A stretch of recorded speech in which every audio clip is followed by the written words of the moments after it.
What's up, Marooner's Bay bunkmates? I'm Quackers Co, and I want to help you master Marooner's Bay. Marooner's Bay is an incredibly tough map, but with this guide, you'll be able to master it. And what I mean by mastering is that no matter what the composition is, you'll be confident, you'll be able to not just clear it, but you'll be able to carry your team, being that teammate that everyone wants to have stay with them. This video should cover a lot of the basics, all the way up to max hazard gameplay. And considering that we have our first Golden Wildcard coming up, and a big run that you know is imminent, we'll want to do our best to get that overfishing going and get those egg numbers as high as we can go, and Marooner's Bay is a fantastic map for it. But before I get into why it's such a great map for it, let's get into some of those basics. The main game mode in Splatoon is Turf War, where you have only one way to win and one way to lose. You either painted enough turf, or you didn't. In Salmon Run, you have only one way to win, but you have two ways that you can lose. The only way that you can win in this game is to collect the quota of golden eggs and stay alive. And vice versa, your two ways of losing are not getting enough eggs and everyone going down. So there's two things you should always be focused on at all times, and that's getting enough golden eggs and focusing on your survival. In Splatoon 3, we have two extra movement variables that we have as well. We can do squid rolls, which can be done by changing your movement direction and pressing the jump button. And this can be done at a 90-degree angle, making it so that you can get up to some of these platforms just a little bit quicker. Our other extra movement variable are squid surges, and this can be done by holding the jump button while you're on a wall. Once it's fully charged, you'll charge up the wall, landing right at the top of the platform on the edge. You can move your direction away from the wall and do a wall jump or a wall roll. And this can be done at any moment when you're climbing up the wall. So in case you're squid surging up a wall and you see those missiles coming down on you, you'll be able to jump off, just hopefully your landing spot is safe. Also to add in that these wall rolls and squid rolls give you a little bit of armor right at the moment that you activate it.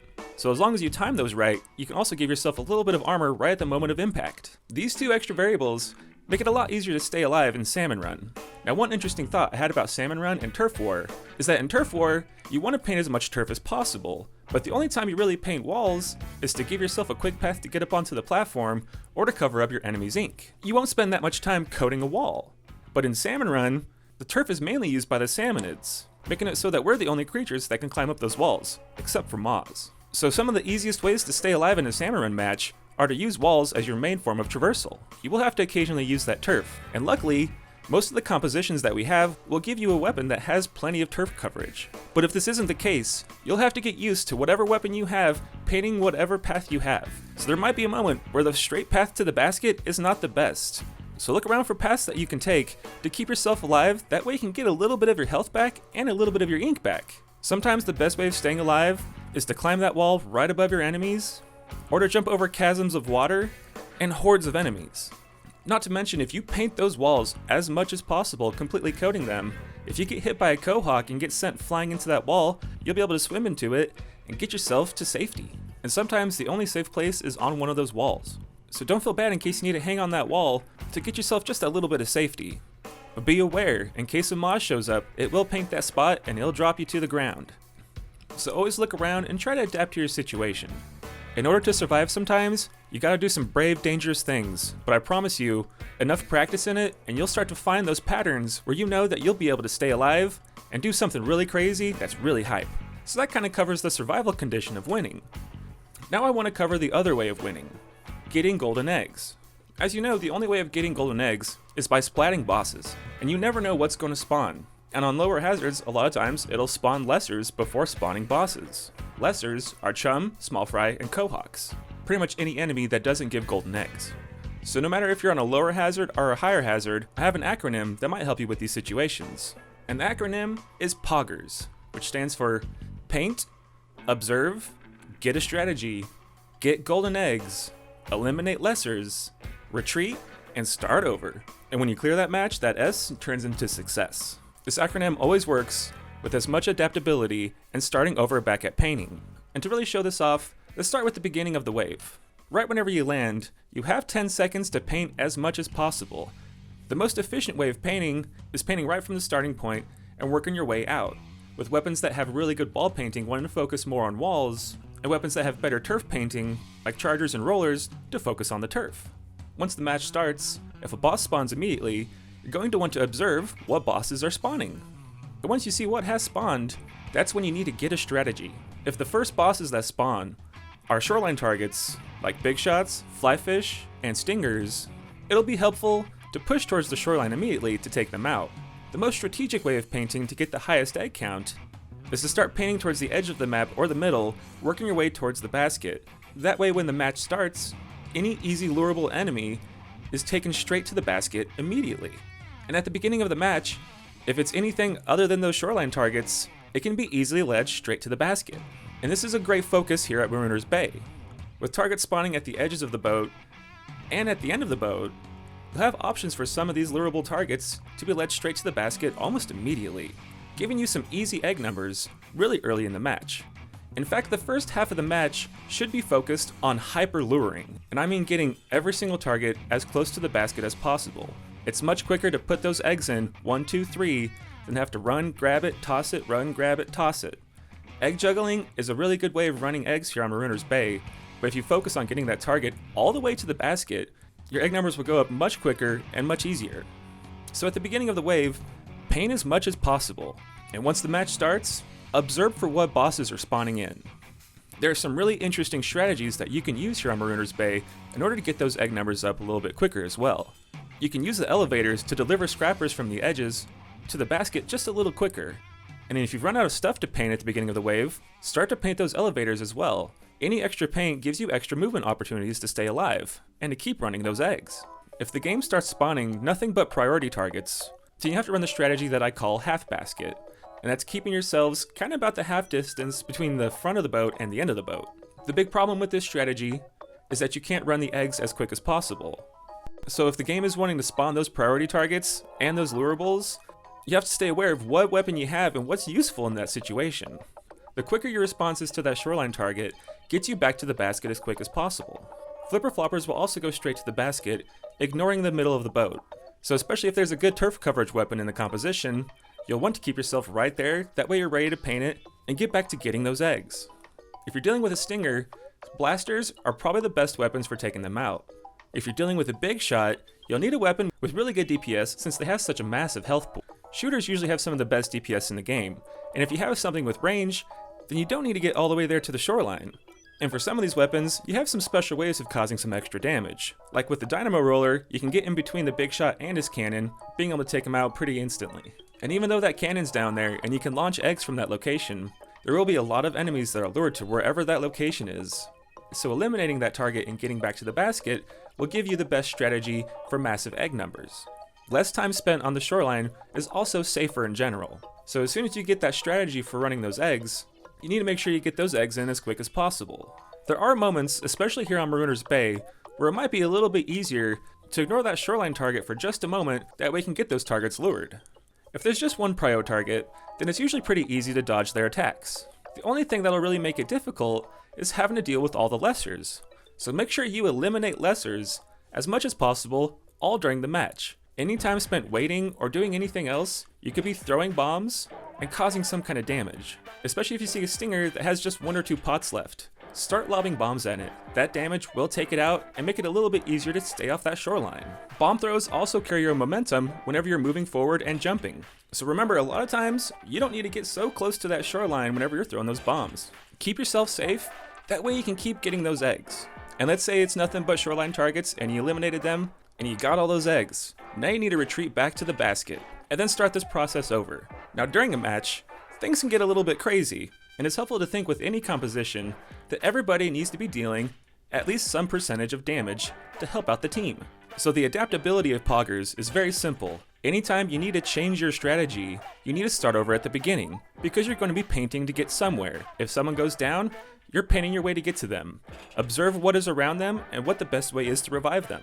You need to get a strategy, because you need to get eggs. If you spent time focusing on a boss, or reviving someone, then those lessers are not getting eliminated. So eliminate those lessers, and retreat back to the basket, or a good position where you can observe what is happening on the map, and what your teammates are getting into. If a close range weapon is getting down there to take out a big shot really quickly, support them, and then ping this way to remind them to get back to the basket. If you want that big run badge, or if you want that max hazard, or golden badge, you need to focus on getting those eggs at least to quota when there's 20 seconds left. If you're not at quota in that last 20 seconds, you should not be going to the shoreline unless you see some really good easy eggs to grab and toss into the basket. On the left side of our spawn, you can toss eggs from that shoreline into the basket pretty easily. If an egg falls in between the pit, right at the front of the boat, you can toss an egg from the ground into the basket there. There are plenty of locations here on this map where you can get down, grab an egg, and get it closer to the basket. Put as much focus into luring those targets and eliminating shoreline targets as quick as possible, and you should find it easier to get those egg counts just that much higher.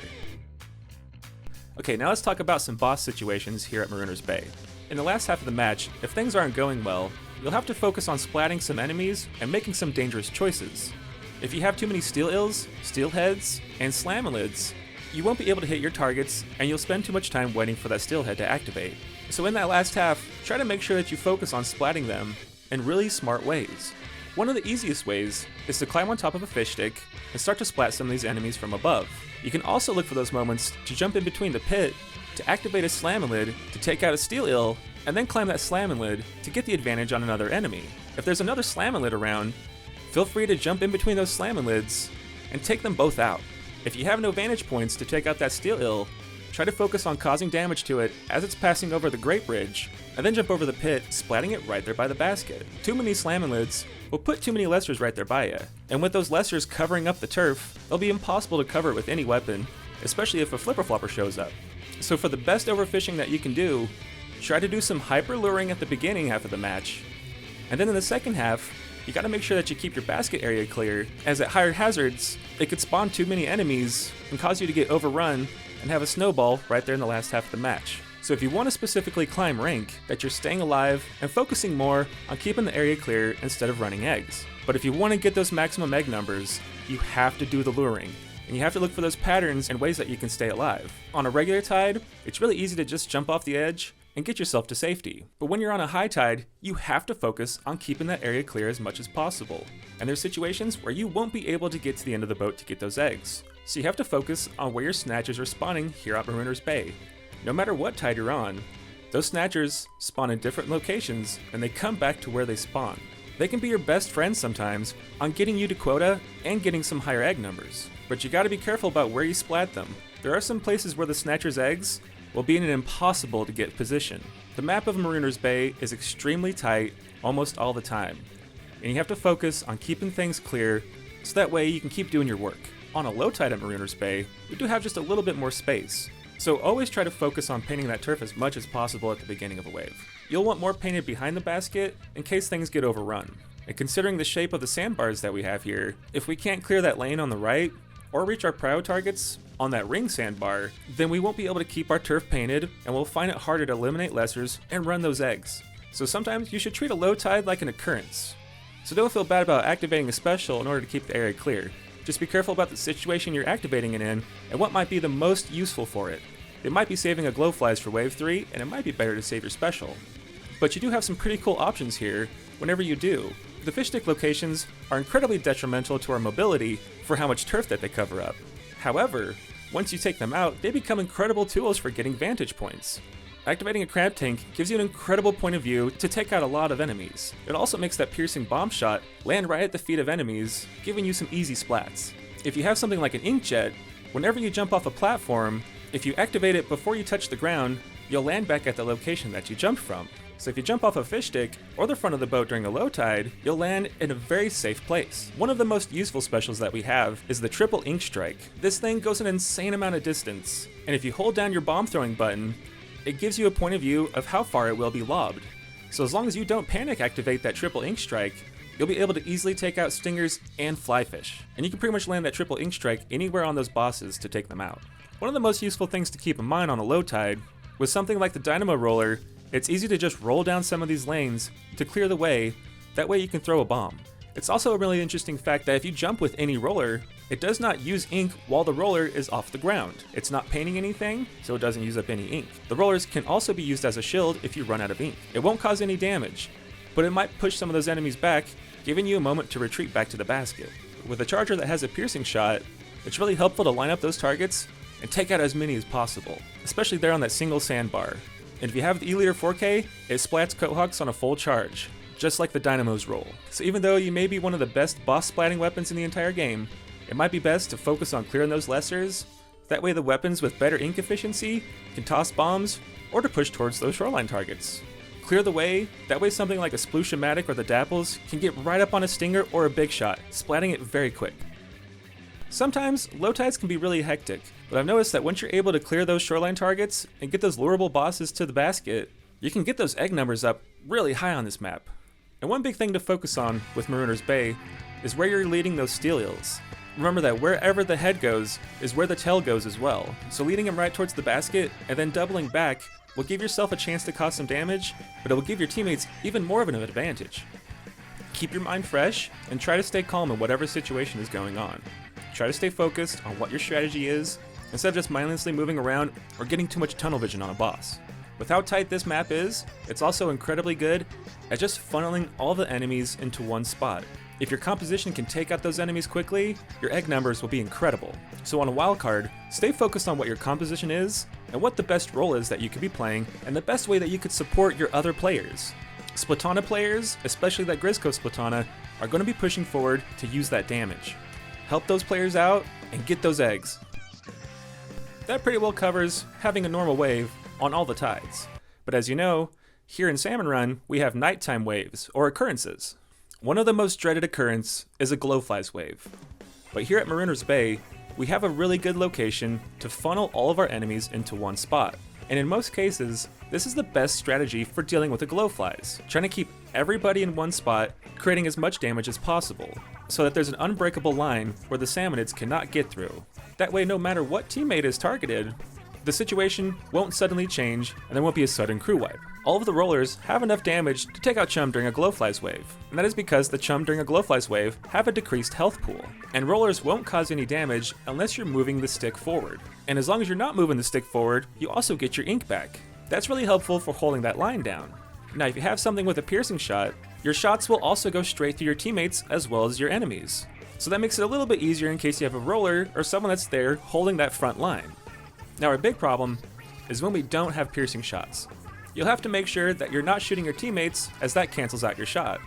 So stay focused on where your aim is going, that way you can take out those chum as they're coming in. Now another thing to know about glowflies is that when you splat a Goldie, its eggs will go further away than a normal boss's, which will usually clutch together.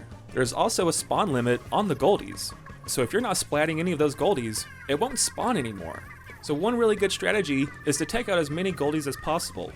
Those eggs may go into unexpected areas, but splatting more gives you more chances of getting those eggs. If you're not getting to quota quick enough, that's when it's really helpful to activate some special and or just lure the enemies into another spot, that way your teammates can put in eggs. Staying at the right side of the Great Bridge works for both regular tides and high tides. Stay focused on holding that damage line down and getting up any teammate as quick as possible.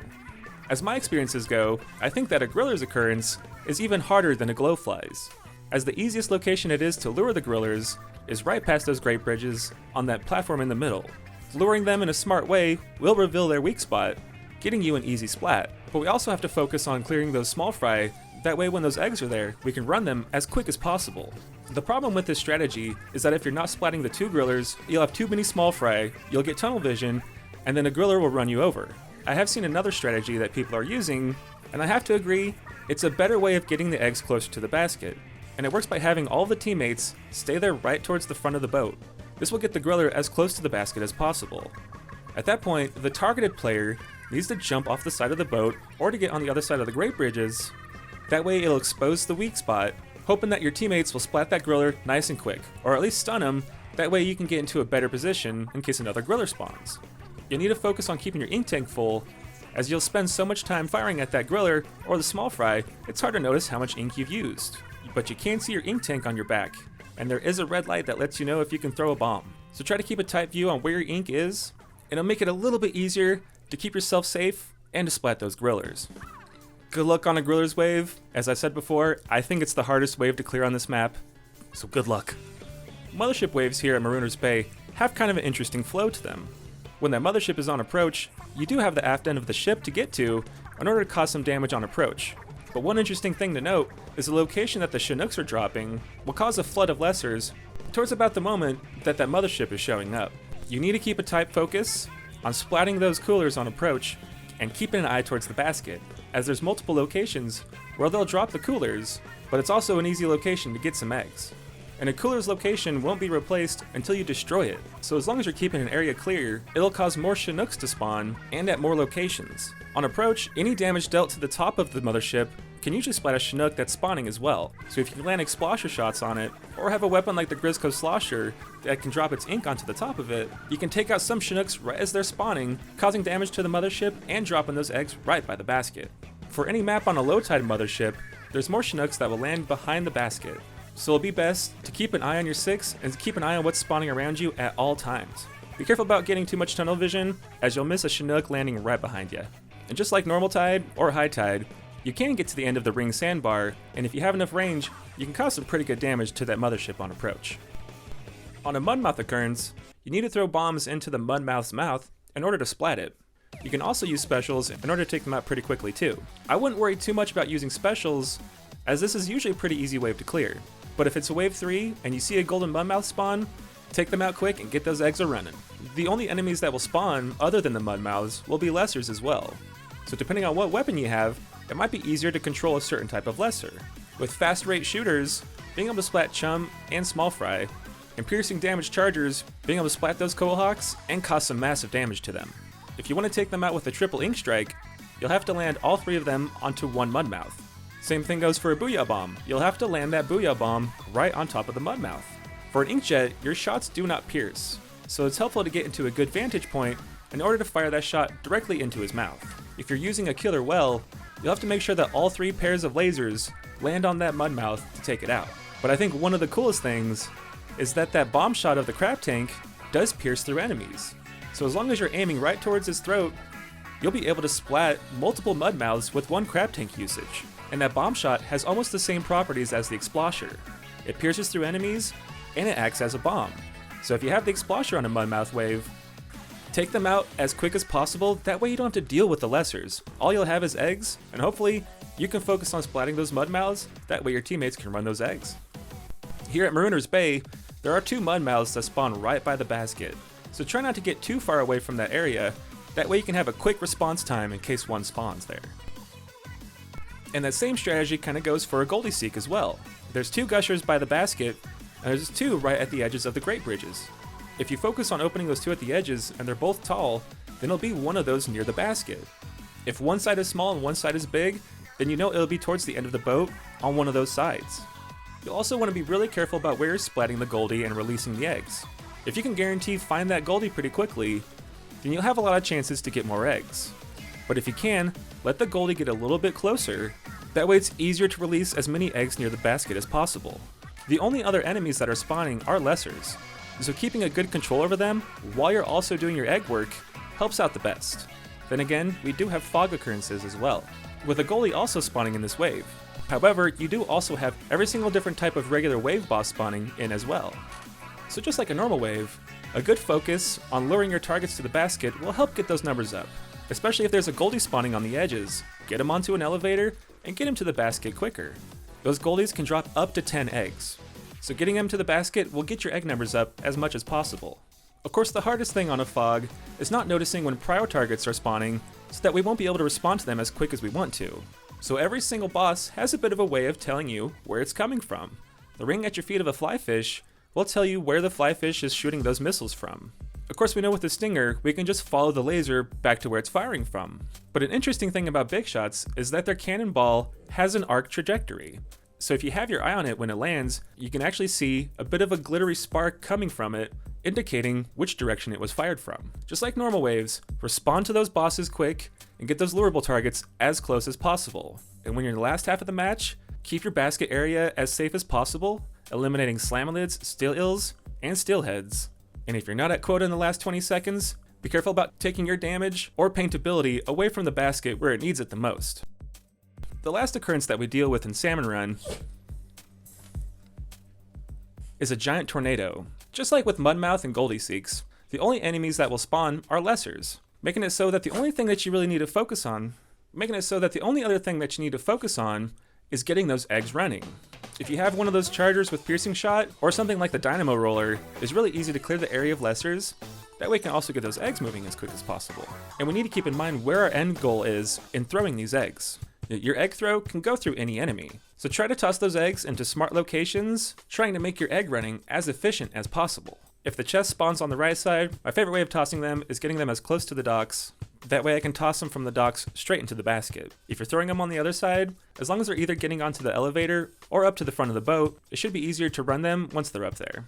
It's also pretty fun to look behind you and watch all the lessers dropping right in front of the boat. There's only one other situation that we can deal with in Salmon Run, and that is coming across an extra wave, where they spawn a king salmonid and we need to focus on splatting him before the time limit runs out. This gives us a new win condition, and that condition is to splat him as quick as possible. So try to stay focused on what weapons are in the composition, and if you can cause that maximum amount of DPS to that Kohozuna, especially when you have weapons that can cause super duper good close range damage, like the Splooshomatic or the Splatoon Stamper. So try to be aware of what that Kohozuna is doing, and what you can best spend your time doing. One of my best strategies is trying to use up as much of my ink tank as possible, and then activate my special, which will get my ink tank back up to full. I then try to use the special to either take out bosses, or to cause some damage straight to the Kohozuna. Just like in a normal wave, most useful thing here is a golden egg, as your egg throw now turns into an egg cannon shot, causing some massive damage, which can be used on any enemy, and is a great tool for splatting other bosses. So if you have a weapon that has that really good DPS, try to get an egg, but focus your damage output on the Kohozuna and keeping yourself safe. Then when a boss shows up, look for that moment where you can use that egg throw to take him out, spawning another 3 eggs. Keeping a steady pace of dealing damage to bosses, lessers, and the Kohozuna will give you the best chance to splat this enemy. But to splat him as quick as possible, most of your damage is going to want to be focused on the Kohozuna himself. So try to make sure you're reviving your teammates as quick as possible to keep your damage output as high as possible. No matter what tide the extra wave here is at Marooner's Bay, it's incredibly tough to focus your aim on the enemy. So make your response fast to these bosses and get back to causing damage. Marooner's Bay is probably the hardest map that we have right now, right above spawning grounds. It's super based on the synergy of your team, so as long as everybody's helping out everybody, we can get this map cleared, and we can have a lot of fun on it as well. Focus on survival and finding those patterns where you can dodge enemy fire and stay alive, so definitely do feel accomplished on every single clear. Good luck on your games, and everybody, have a great day. And if you want more Salmon Run and Splatoon content, make sure you subscribe to my channel and turn on notifications. There'll be more tips videos coming out in the future, and there's plenty of live streams planned as well. If you want this video to reach more of your happy little coworkers, make sure you like and share the video. Bye bye.